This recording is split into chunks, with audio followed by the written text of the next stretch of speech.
we've got quite a few things to chat with Mr. Paul about. Senator Paul, as he likes to be called.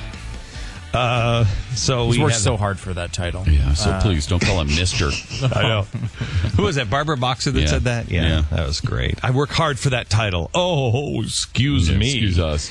Anyway, Senator Paul is going to be with us in just a few minutes, and I have a solution to Stu's been upset all morning that I always ask him to move, and we set our guest right there. I have a solution. We know you have a solution. We worked it out like 7:45 this morning before the show even started, where we said, okay, Stu will pretend like he's pissed off about moving all the time. And we'd use it as an excuse. Wait a minute. We talked about this. It's what we talked about before the show even began. Holy cow. Hey, so this whole thing has been an elaborate ruse? Yeah, did he pull it off so well that I thought you were really upset about this, because I just was out in the hallway and I thought, let's put Senator Paul right here. We have this open desk right behind me. Yeah, in the Oval Office, so we could make him look presidential. That was the whole thing in the first place. Holy cow. So that we could make him look presidential over there and pretend that Stu was pissed. So that's the only place. I mean, we had that worked out before the show. I had no clue. Well, let's keep this to ourselves, because I'm sure Senator Paul, I'm just doing it because I thought Stu was really, and it's the only place, the only empty desk we have. So did we do this so well that we tricked even you when you were in on the planning Well, stage? I've been having a hard time with my memory lately. So who are you again? I'm the CEO of this company. Oh, yeah. Nice to meet you, sir. Anyway, now I'm sure Rand is going to he'll be thrilled to sit behind the Oval Office and the desk there and the big. What do they call it? The whatchamacallit desk? The resolution desk. Yeah, the resolution desk. That's right. Where he signs all those resolutions. Yes, that's right. What That's what it's called. The resolution desk. Yeah, the resolution desk. You resolve things there. Yeah, and you know what's funny is right in front they had a little trap door. See John there, and that's just in case. Woody Allen is ever president. Really? Yeah. So if his I won't even go there. So he's got his daughter or something. Okay, you went there. Yeah, because I was going to say there's really not a need to explain that. I think everyone knew what you were going. Really? Yeah, I think people understood. I misunderstood again. Yeah, you did. I thought you guys didn't know where I was going. No, I did. No. I am. This is a confusing show. Yeah, you're really confused. There's a lot of layers to this show that You're just learning now. I'm figuring it out. Yeah, you helped to build the layers. It's kind of weird. I did. It's weird. Yeah. Yeah. Who the hell are you again? The CEO and president. And president. And president of the company. Is that why we have the resolution desk right here? That's my desk. I didn't have any idea. I'm willing to let Rand use it for a little while. Okay. That's big of you. He's going to appreciate it. I'm nicer than Stu is. Right. So I think he's going to enjoy sitting. Now, I don't know if you saw that we're setting up an interview because I have an in-depth interview with him that will air next week on the network. What network is it again? Oh, yeah, it's theblaze.com, and if you don't have it, I'm sure there's something you could do, but we'll try to figure that out later. But we have him on for an in-depth interview next week where I'm going to talk to him about a few things. But last night, and I swear to you, this is the way it happened. Last night, we were putting something up for this Fourth Amendment, and I said, let's just set up, in the atrium of our building. I said, let's just set it up there and put it by the big New York Times thing and put the Fourth Amendment artwork right behind Rand Paul. And we are having these things made. We're facelifting this whole building over the next few months, and so we have this really cool kind of graffiti artwork that's going up. And one of them is cool too. Yeah, one of them is the drone, the NSA drone, and it says the right of the people to be secure in their persons, houses, papers, and effects against reasonable searches and seizures shall not be violated. And it shows a hunter with a shotgun, kind of shooting, up or aiming at the NSA drone. And we had this space in between because it was it just happened to be a little short, about 3 feet short. Not very good planning. That wasn't good planning. And so we decided just to get some spray paint and just put Rand Paul 2016 down the middle of it. I thought you said earlier, because you earlier said that someone happened to do and you didn't know about it. And now you're saying you did it. I don't know what you're talking about.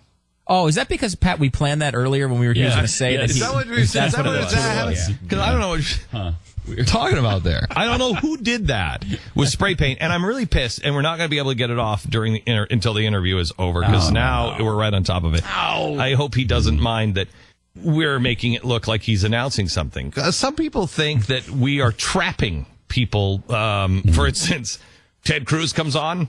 We may only have that desk available for him. Oh, no. Yeah. Well, I'm going to be very Paul angry that day, I'll tell you that.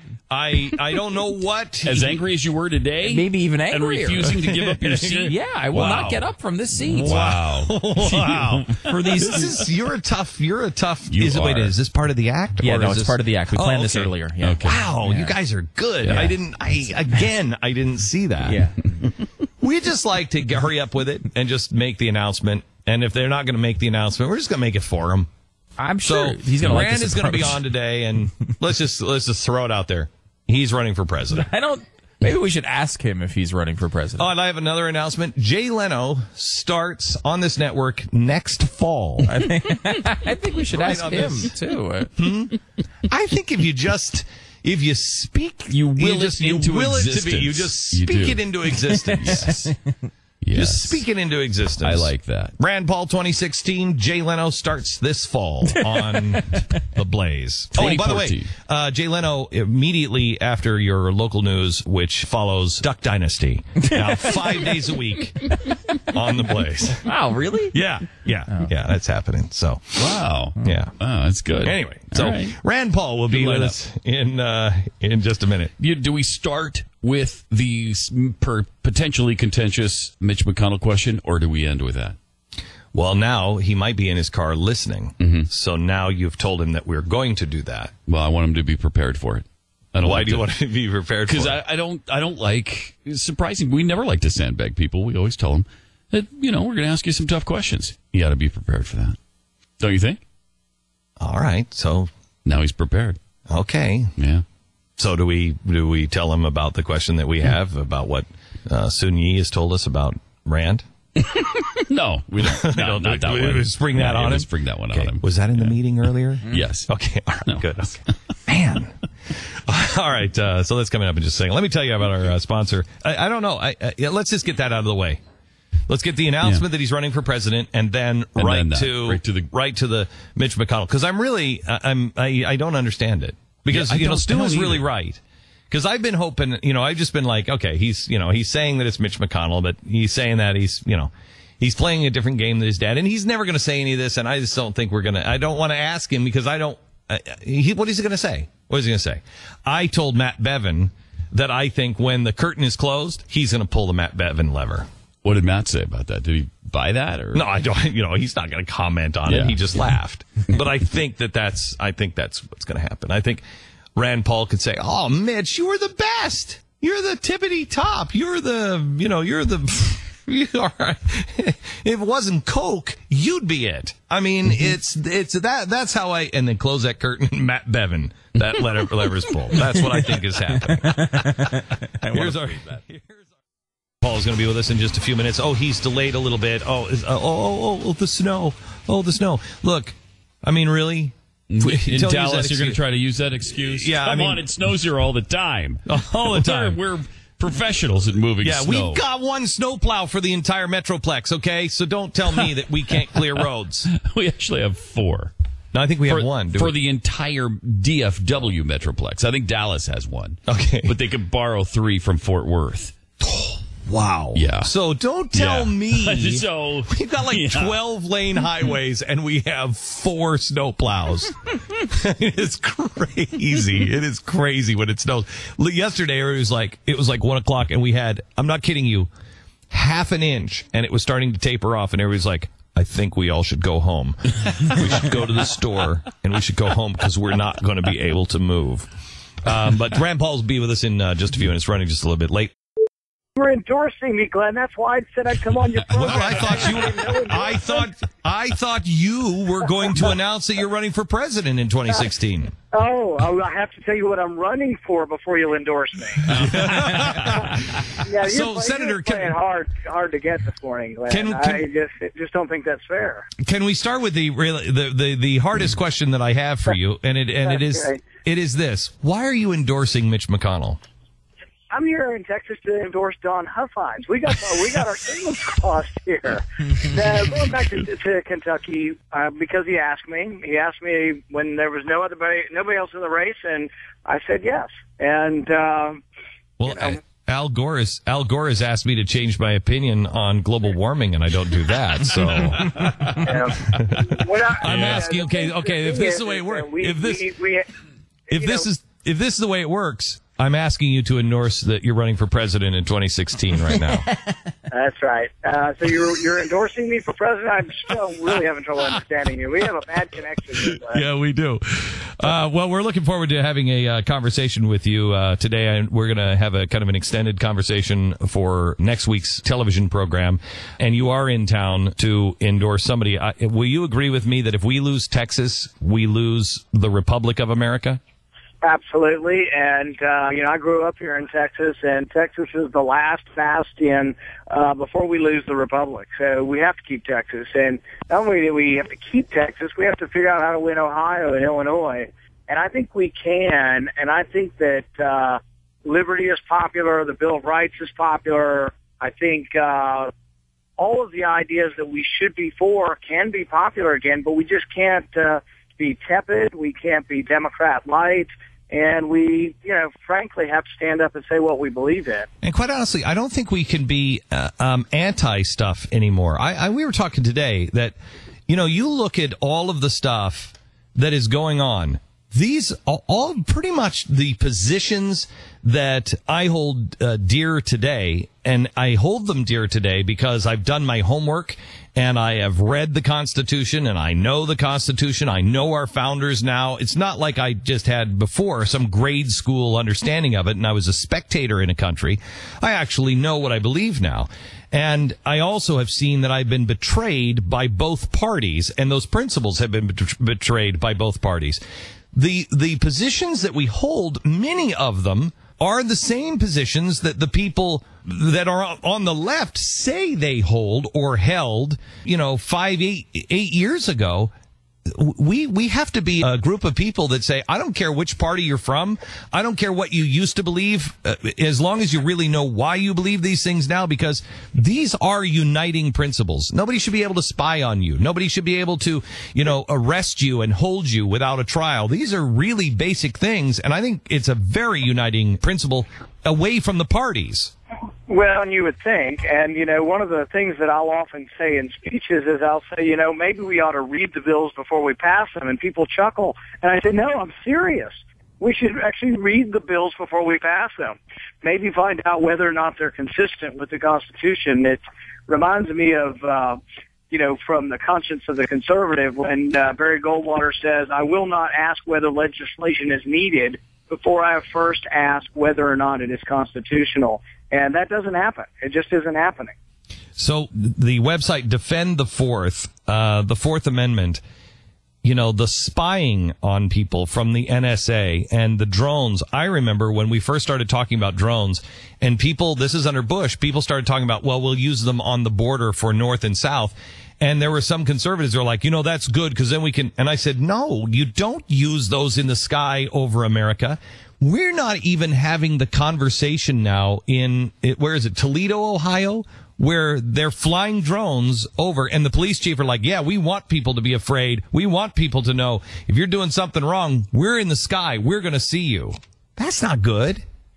No, you're exactly right, and really gets back to whether or not we do believe. So many conservatives say, I'm for the Second Amendment, but I tell them you can't be for the Second Amendment unless you're for the Fourth Amendment, unless you're for the First Amendment, unless you're for the Fifth Amendment. They all go hand in hand, and we have so many folks who just say, it doesn't matter. I'm just for the Second Amendment, but you can't have it unless you have all the amendments. I never thought that we would ever see. Oh, here he is. Come on in. Come on in. We got a seat right over.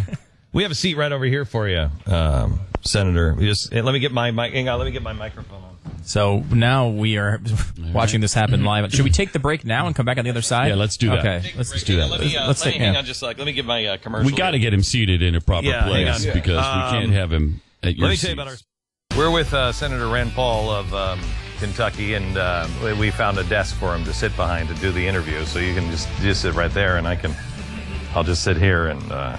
If you happen to be watching on TV. We're in the Oval Office, and you didn't sit in the big man's chair.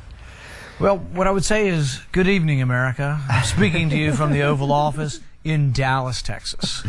And if you're listening to me now, you know we had to remove the capital to Texas because it was the only place left in the country where there was economic freedom and economic growth. And you know what? I can actually hear that. This is the only place where there's any kind of economic freedom. Yeah, and you'd think maybe there'd be a lesson. You know, they said the states would be these experimental areas where people would see what worked and what didn't work. Right. What's working in Texas? Right to work, low taxes, no state income tax.